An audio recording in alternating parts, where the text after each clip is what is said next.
अस्सलाम वालेकुम जी। हमारा आज का जो टॉपिक है वो है treatment to limit the movement. ये हमारा मैनुअल थेरेपी की बुक से चैप्टर नंबर 6 है और इससे प्रीवियस वीडियोस हमारे चैनल पे ऑलरेडी अपलोडिंग हैं। सो अगर किसी ने चैप्टर 7 या चैप्टर 6 या किसी भी चैप्टर की वीडियोस देखनी है तो आप लोग मेरे चैनल पे देख सकते हैं। अगर कोई वीडियो मिसिंग है तो कमेंट बॉक्स में ज़रूर बताएगा। मैं कोशिश करके आप लोगों को वो भी video as soon as possible provide कर दूँगी। तो हम अपना टॉपिक स्टार्ट करते हैं। हमने क्या करना है, ट्रीटमेंट करना है कि अपनी मूवमेंट को लिमिट कर सकें। समटाइम्स क्या होता है, हमारी बॉडी में हाइपर मोबाइल कोई जॉइंट होता है और वो मिस डायग्नोज हम कर लेते हैं कि भाई ये तो हाइपर मोबाइल है, और हम फिर हाइपर मोबिलिटी के लिहाज से उसे मैनेज करना शुरू कर देते हैं। तो ये मिस मैनेजमेंट हो जाती है। जॉइंट तो था हाइपर मोबाइल, हमने उसे हाइपर मोबाइल यानी उसकी मोबिलिटी कम समझते हुए उसे उस तरह से ट्रीट करना शुरू कर दिया, तो ये मिस मैनेज कर दिया है।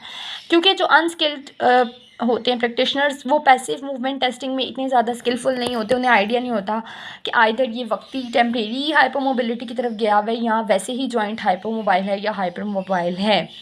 अब ये मिसडायग्नोसिस होता क्यों, आखिर ऐसा क्या होता है कि हाइपर मोबाइल हमें हाइपो की फीलिंग्स देना शुरू होता है। अब मैं यहाँ पे आप लोगों को बता दूँ, हाइपर मोबाइल का मतलब होता है ऐसा जॉइंट जिसकी मोबिलिटी इंक्रीज्ड है, जिसकी रेंज इंक्रीज्ड है, और हाइपर मोबाइल का मतलब है एक ऐसा जॉइंट जिसकी रेंज डिक्रीज्ड है। तो ऐसा क्या हो गया कि इंक्रीज रेंज वाला डिक्रीज वाली फीलिंग्स क्यों दे रहा है? इसकी रीज़न ये होती है कि समटाइम्स ऐसा होता है कि जो हाइपर मोबाइल वर्टिब्रा होता है वो कहीं स्टक हो जाता है, किसी अपनी अपोजिशन से हट के किसी जगह पे स्टक हो जाएगा, क्योंकि उसकी रेंज ज़्यादा थी। जब ज़्यादा रेंज में मूव करेगा तो उसके स्टक होने के चांसेस हैं। स्टक होने की वजह से हमें फीलिंग्स इस तरह से देगा कि जैसे ये हाइपोमोबाइल हो गया है। ये देखें, ये अगेन वही बात लिखी कि स्टक हो गया किसी पोजीशन पे।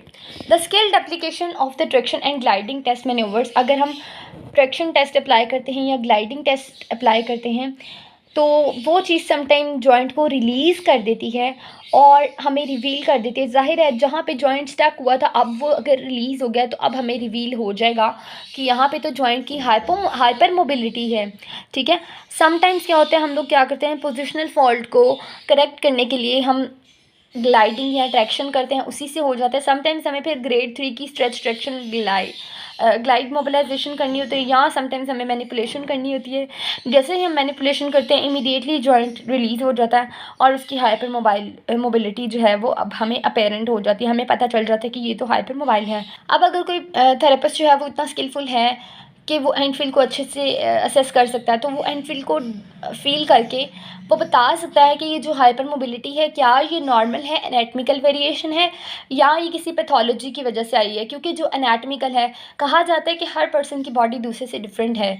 कुछ की रेंज कुदरती तौर पे ज़्यादा होती है, बहुत ज़्यादा हाइपर मोबाइल होती है, कई लोगों की बॉडी फ्लेक्सिबल होती है, कुछ की बॉडी जो है वो थोड़ी सी स्टिफ होती है, ये बाय बर्थ होता है। तो अब अगर किसी की एनाटॉमिकली बॉडी हाइपर मोबाइल है तो हम उसको जितना मर्जी हाइपर मोबाइल करने के लिए ट्रीटमेंट करते रहेंगे तो बेनिफिट ही नहीं होगा। तो इसलिए हम ऐसे केस को ट्रीट ही नहीं करते अगर किसी की एनाटॉमिकली शुरू से ही ऐसा है। लेकिन अगर किसी की पैथोलॉजी की वजह से हाइपर मोबिलिटी बढ़ी हुई है तो फिर हम ट्रीटमेंट भी करेंगे और बेनिफिट भी होगा, क्योंकि हम ज़ाहिर है वहाँ पे कुछ स्टेबिलिटी प्रोवाइड करेंगे, कुछ ट्रीटमेंट प्लान ऐसे बनाएंगे कि इन सारी चीज़ों से बेनिफिट हो। The management of hypermobility limits or minimize the joint movement in the excessively mobile direction। अगर हम hypermobile joint को मैनेज करते हैं, अब अगर हमें कंफर्म हो गया है कि ये joint की जो hypermobility है ये किसी पैथोलॉजिकल कंडीशन की वजह से है, और हम उसे जो है एक्सेसिवली जिस डायरेक्शन में मोबाइल है हम उस चीज़ को मैनेज करना चाह रहे हैं, हम उसके लिए क्या कर सकते हैं, हम उसे 4 वेज़ में मैनेज कर सकते हैं। सबसे पहले तो हम उसके लिए कोई स्पेशलाइज्ड एक्सरसाइजेस करेंगे ताकि वो स्टेबल हो जाए, वो वहाँ पे स्ट्रेंथनिंग हो जाए।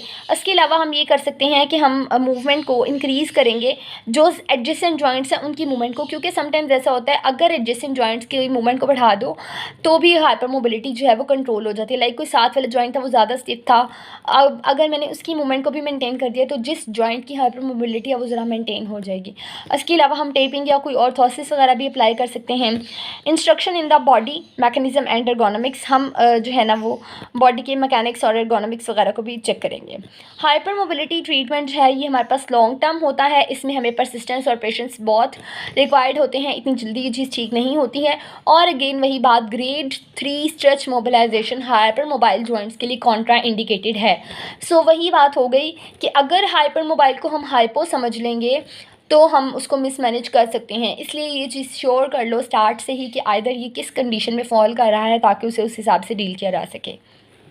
नेक्स्ट है हमारे पास सपोर्टिव डिवाइसेस। सपोर्टिव डिवाइसेस की बात करते हैं तो हम लोग अपनी बॉडी में कई जगह पे सपोर्टिव डिवाइसेस यूज़ करते हैं, जैसे कि लंबोसेक्रल बेल्ट्स हम लोग यूज़ कर लेते हैं, जो हमारे क्लिनिक्स में आमतौर पे पेशेंट्स आते हैं, हमने देखा होता है बैक बेल्ट उन्होंने लगाई होती है, वो बैक बेल्ट एक सपोर्टिव डिवाइस है। या हम सर्वाइकल कॉलर्स यूज़ कर लेते हैं, ठीक है। ये सारी चीज़ जो है वो हमारे इन्वॉल्व जॉइंट को एक्यूट स्टेज ऑफ इंजरी में या एक्यूट स्टेज ऑफ हीलिंग में इसको प्रोटेक्ट करके रखती है, प्रोटेक्शन प्रोवाइड करती है, ठीक है। अब इन डिवाइसेस को हम ड्यूरिंग द एक्यूट स्टेज तो यूज़ कर ही सकते हैं, लेकिन आफ्टर द ट्रीटमेंट भी हम यूज़ कर सकते हैं। लाइक अगर मेरा एक पेशेंट है, मैंने इसे ट्रीट कर दिया है, लेकिन मैं चाहती हूँ कि वो अभी जो भी अपनी जॉब एक्टिविटीज़ पे जाए, चाहे वो प्रोलॉन्ग कंप्यूटर वर्क करें या अगर वो अपनी स्पोर्ट्स पे वापस जा रहा है, तो दोबारा से कहीं ये प्रॉब्लम वापस ना आ जाए, तो एज अ प्रोटेक्शन मैं आफ्टर ट्रीटमेंट भी इसे यूज़ कर सकती हूँ।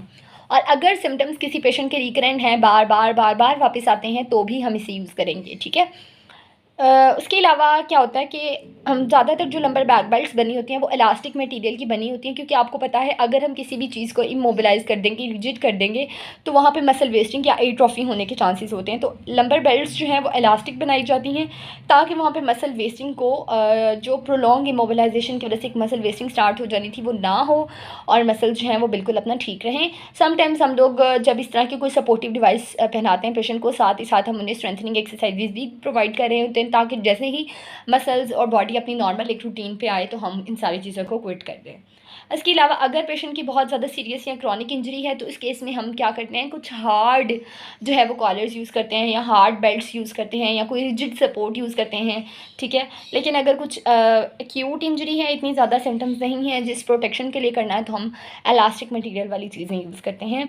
और इस केसेस में हम लोग अगर जो ज़्यादा सीरियस और क्रॉनिक इंजरी है, इसमें हमने जो एक्सरसाइज यूज़ करनी है वो हमने आइसोमेट्रिक प्लान यूज़ करना है, ठीक है, ताकि डीकंडीशनिंग ना हो जाए रिजिड इमोबिलाइजेशन की वजह से। जो एक डीकंडीशनिंग इफेक्ट मैंने ऊपर भी बताया कि डीकंडीशनिंग इफेक्ट आता है अगर हम किसी चीज़ को इमोबिलाइज कर देते हैं, तो उस इफेक्ट को बैलेंस करने के लिए हमने क्या करना है, आइसोमेट्रिक एक्सरसाइजेस करनी है ताकि मसल्स जो हैं वो एट्रोफी की तरफ ना जाएं। तो व्यूअर्स, आज का हमारा टॉपिक यहीं तक था। अगर आप लोगों को इसमें किसी किस्म की भी कुछ मुश्किल है, कमेंट बॉक्स में बता सकते हैं।